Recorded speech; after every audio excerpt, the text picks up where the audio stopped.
How to send Word document to WhatsApp on laptop. Hey everyone, welcome back to the channel. In today's video, I'll show you how you can send a Word document to WhatsApp on a laptop. So without further ado, let's get started. So first thing first, open the WhatsApp on your laptop. Once you have opened the app, simply navigate to the chat where you want to send the Word document.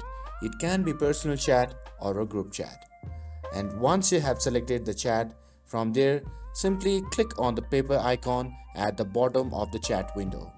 And from the menu that pops out, simply click on the option labeled documents.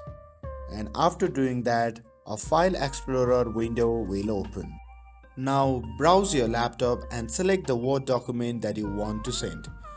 And after you have located that document that you want to send, you can simply double click on it or you can select it and click open. And once the document is uploaded, you can simply click on the send button and the Word document will be sent to the recipient and they will be able to download and view it on their device. And that's it. Sending a Word document through WhatsApp on your laptop is that simple.